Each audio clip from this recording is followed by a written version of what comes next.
Hello दोस्तों, मैं doctor रश्मि त्रिपाठी आपका अपने चैनल लाभ फाइटर्स अकेडमी में स्वागत करती हूँ। दोस्तों, आज के सेशन में जो मैं केस लेके आई हूँ इलाहाबाद हाई कोर्ट का लेटेस्ट केस है और आज की केस का जो मुद्दा है वो भरण पोषण को लेके है।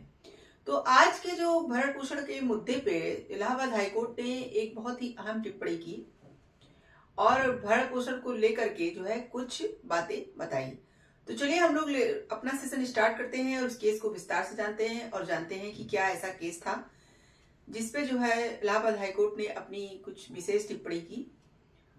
तो जैसा कि जो केस के जो फैक्ट रहते हैं कुछ यूं रहते हैं कि एक महिला थी, उनके मतलब पति से कुछ विवाद हो गया था और वो अपने पति को छोड़ करके उनसे अलग रहने लगी थी।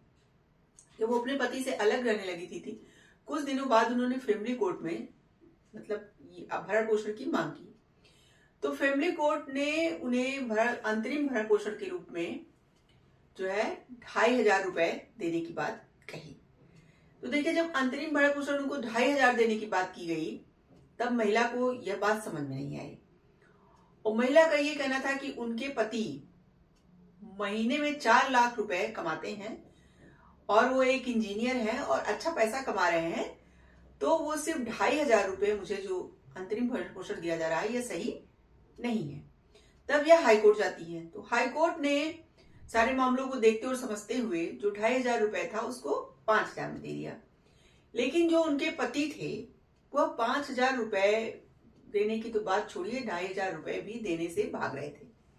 उनके पति का ये कहना था कि मेरे भी परिवार में मेरे जो पिता हैं उनको मुझे देना, मेरे भाई उनको मतलब पैसे वगैरह देना है और मैंने तो अब नौकरी भी छोड़ दी है, तो मैं अपनी पत्नी को जो है 5,000 रुपए भी देने के लायक नहीं हूं।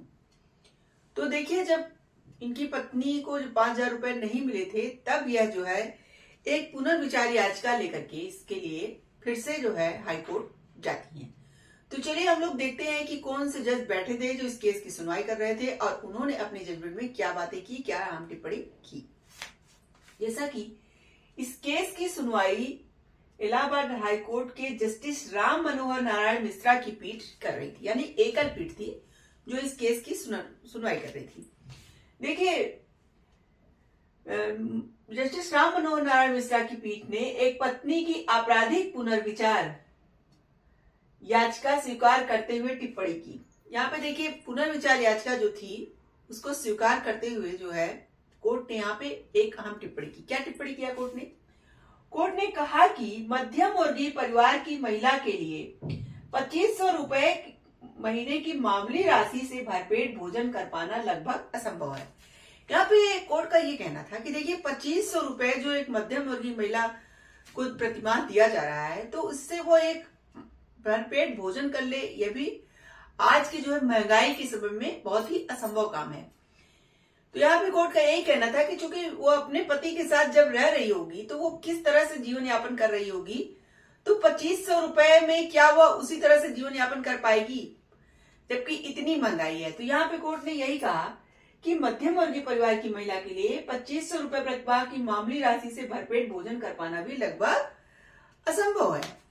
फिर आगे चलिए देखते हैं कोर्ट ने क्या कहा। कोर्ट ने देखा कि 2017 में हाईकोर्ट ने महिला को 2,500 रुपए प्रतिमाह की आय को बढ़ा के 5,000 रुपए कर दिया था। जैसा कि मैंने आपको बताया कि जब हाईकोर्ट में महिला लेके गई थी जो इन्हें 2,500 मिल रहा था अपनी बात को, तो यहाँ पे हाईकोर्ट ने 5,000 कर दिया था। लेकिन यही यहाँ पे ये दोबारा जब पुनर्विचार याचिका पे जब कोर्ट विचार कर रही थी तो उन्होंने देखा ये बात कि हाईकोर्ट तो पहले ही 5,000 रुपए कर चुकी है पर पति उस आदेश का पालन करने के लिए विफल रहा है, जिससे पत्नी को पुनर्विचार याचिका दायर करना पड़ा था। यहाँ में कोर्ट ने यह बात ध्यान दिया। न्यायालय ने कहा कि यदि यह मान भी लिया जाए कि पति इस समय बेरोजगार है तो भी वह एक कुशल, योग्य और सक्षम व्यक्ति होने के नाते अपनी पत्नी के भरण पोषण के लिए एक राशि का भुगतान करने के लिए जिम्मेदार होगा।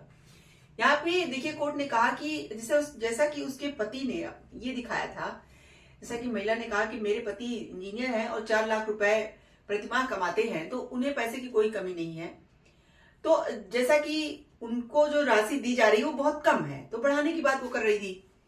तो देखिए, यहाँ पे कोर्ट के सामने उनके पति ने क्या कहा। उनके पति ने कहा कि मैंने अपनी जॉब छोड़ दी है, मैंने नौकरी छोड़ दिया है।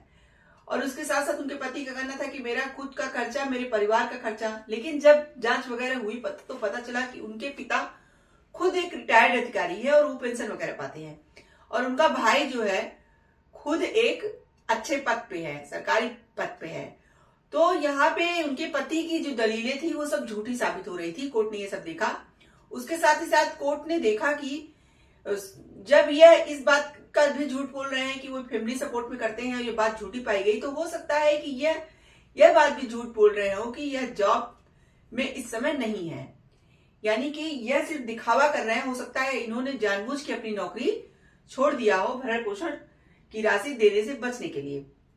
यहाँ पे सारी चीजों को गौर करने के बाद चलिए देखते हैं कोर्ट ने क्या कहा।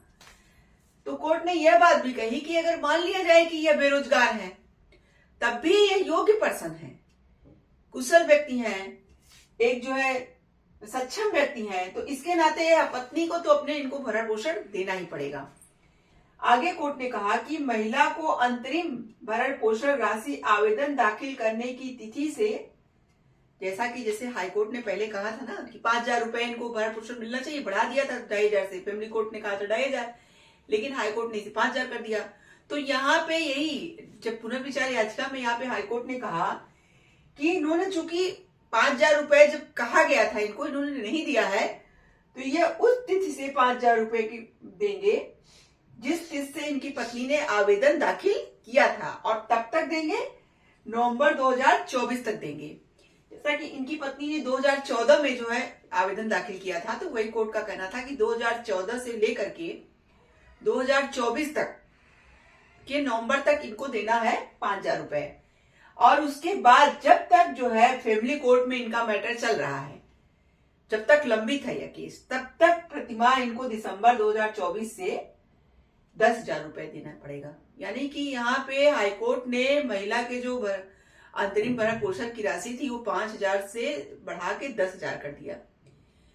जैसा कि पहले तो जो हाईकोर्ट ने कहा था, कोर्ट ने उसी को माना कि पहले जब आवेदन दाखिल हुआ था तब से लेकर के नवंबर 2024 तक तो इनको हाईकोर्ट ने के कहे अनुसार 5,000 रुपए प्रतिमाह देना पड़ेगा। लेकिन दिसंबर से, जब से जो है पुनर्विचार याचिका फिर से दायर की गई थी, पुनर्विचार याचिका जो दायर की गई थी, तब से लेकर के जब तक फैमिली कोर्ट में इनका केस लंबित रहेगा, जब तक इसका कोई फैसला नहीं आ जाएगा, तब तक इनको 10,000 रुपए प्रतिमाह अपनी पत्नी को अंतरिम भरण पोषण देना पड़ेगा। तो ये था इलाहाबाद हाईकोर्ट का पुनर्विचार याचिका भरण पोषण के लिए जो डाली गई थी उसका पूरा जजमेंट। देखिए, इस जजमेंट से हम लोग को यह बात समझ में आई कि यहाँ पे कोर्ट को लगा कि 2,500 रुपए एक मध्यम वर्गीय व्यक्ति को, अगर व्यक्ति दे रहा है अपनी पत्नी को भरण पोषण के रूप में, तो यह पर्याप्त नहीं है, जबकि उसका पति ज्यादा पैसे कमाता था। कोर्ट ने यहाँ कहा कि अगर आप पैसे उतना नहीं भी कमाते हैं तो आप एक योग्य पर्सन हैं, यानी कि आप इस लायक हैं कि आप अभी उसने कहा जैसा कि मैं अभी नौकरी नहीं कर रहा हूं, तो यही कोर्ट ने कहा कि आप नौकरी करने के लायक हैं, आप सक्षम हैं, आप योग्य व्यक्ति हैं, तो आप नौकरी करिए और अपनी पत्नी को, लेकिन आपको भरण पोषण देना ही पड़ेगा। तो आशा करते हैं कि आज का सेशन आपको पसंद आया होगा। आप मेरे चैनल को लाइक कीजिए, सब्सक्राइब कीजिए, शेयर कीजिए, बेल आइकन को दबाइए, जिससे ऐसे ही नए नए केसों और जानकारी इसमें आपको अवगत कराती रहूं। तो थैंक यू वेरी मच।